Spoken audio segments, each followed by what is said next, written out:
Hi, everyone. I'm Sarah Schoenig here with Patterson, and we have Dr. Klim out in Santa Rosa, California, joining us today. And Doctor, thank you for joining us. Good to be with you.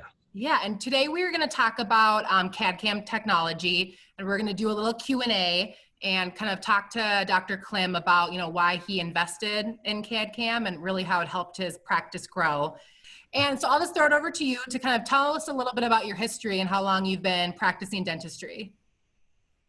Wow, then I got to talk about my age. Well, it's fine. I got started when I was really young. I was 25 when I got out of dental school. So I'm going on 38 years of practice now. Congratulations. And when I was 27, I met my first Patterson rep, and he came in with brand muffins, and he won my heart. And so I've been a client of Patterson for years. So part of my integration through my dental history and where I've gone has been with Patterson. And that's really been a good relationship because I consider my Patterson relationship more like a professional coach. And even with my Patterson rep now, I always ask him about the latest materials. He knows what I want. He screens things for me. So that's how my journey in CAD-CAM started. This technology has been an intricate part of my passion, who I am as a professional, what it does with my fulfillment as a professional. And I'm at 38 years. Can I go another 20? Because when you're in your passion and you find the craft, I always have enjoyed the craft of dentistry. And I love people too, don't get me wrong. Mm-hmm.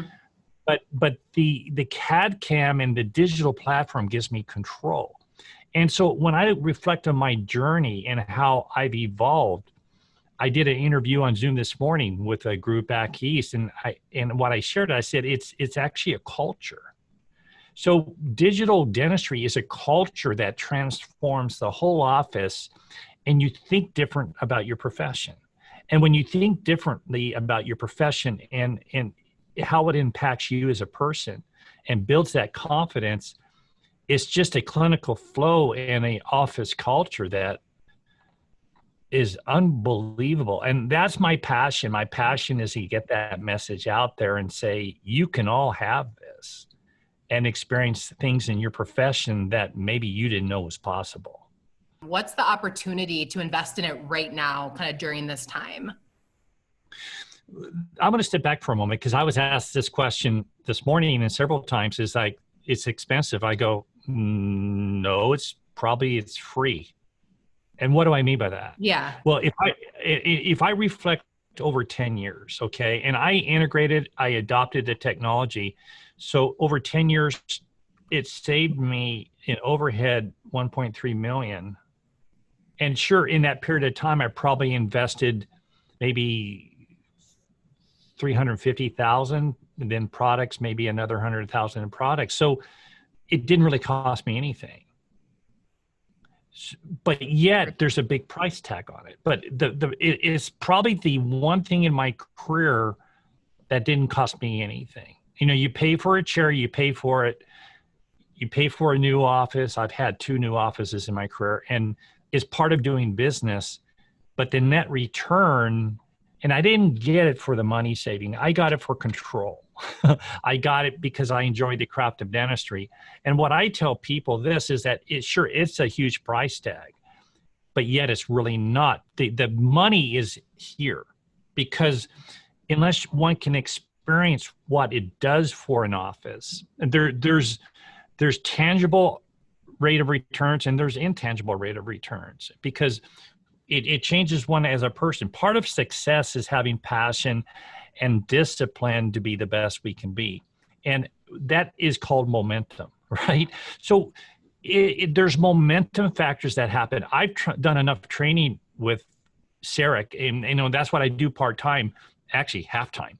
I'm an educator with CAD-CAM. And I've seen offices virtually transform in a period of just a year. Now with the current system, it was a little longer than that when I got into it, where the whole operations of the office changes. It creates momentum. So what it does for you is there's hard and soft results with this. The hard result is, what I mean by that is that sure, it costs money, and yet it lowers your overhead, and yet it helps momentum, and yet it transforms the office. I mean, how could you not do it? You know, and particularly now coming back from a shutdown, that emotion is really strong. And yet on the other hand, now's the better time because my patients, in fact, I've learned this, my patients love the one appointment. I mean, I always knew they did, but now they actually verbalize, I'm glad I only can be here once. And I like it because that means I don't have to have as many patients in the chair during the day. That means less patient flow, which is really important, because how can you have less patient flow and still keep your production up? And I know you kind of touched on this, but what advice do you have for them, for these people who are on the fence and, you know, haven't pulled the plug yet?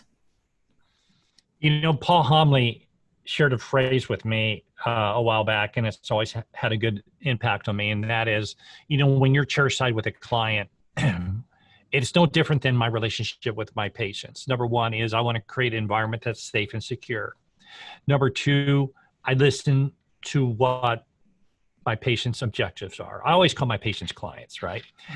What are your objectives? And tell me how you want the relationship to go, because my job is to be candid with compassion, right?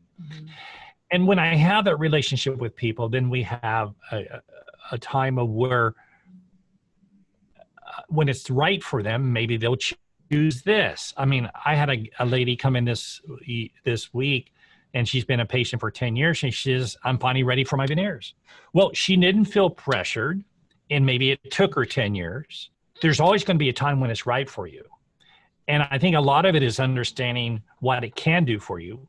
Is there a tangible path that you can make it happen for you? Because as an educator and opinion leader, you know, a lot of times you can get up there and you're going, well, yeah, they can do it. In fact, I get that all the time. Well, yeah, Dr. Klim, well, you can do it. Well, no, I'm stubborn on that. No, you can do it too. I always tell people, do future focus. You know, Bill Blatchford has helped me a lot in my career, where he'd always say, where do you want to be in 3 years? Where do you want to be in 5 years? Where do you want to be in 7 years? And sure, there's going to be hiccups and circumstances in life that may change that journey. But when you look future focused, you start thinking bigger picture, and that helps us to make decisions. So what I have found is most doctors have to be to a point of where they have to be convinced that the technology works, right? Number two, they have to be able to imagine that it's going to work for them. Where we had to really work on that 10 years ago, whereas today, no, it pretty much flows. And then they have to be convinced it's going to be worth their time and investment. And I think as professionals, and I consider my part, well, let me put it this way. I consider myself to be part of the Patterson team in this sense of where they're the company that I've worked closely with, is that there's education, there's timing, and then there's the right time. And I think it's the continual relationship that we all have with our other colleagues in the profession, and which includes my Patterson reps as well, when the time is right. And I think most people get over that hurdle when they can imagine themselves doing it themselves. And we're at a really sweet spot. I always say we're at a sweet spot now because the technology is easy to use. It's fairly error-free with scanning, because in the old days we had to scan a certain way with so many images, or it would distort and it wouldn't fit, and then that creates stress. So I think getting into this technology is you can have precision, you can have turnaround, you have affordability, because as I've mentioned, it's not expensive. And then you can delegate that with your team, and it creates momentum. I think if that's the information people can understand, then they can make a better choice to see if it's going to fit for them.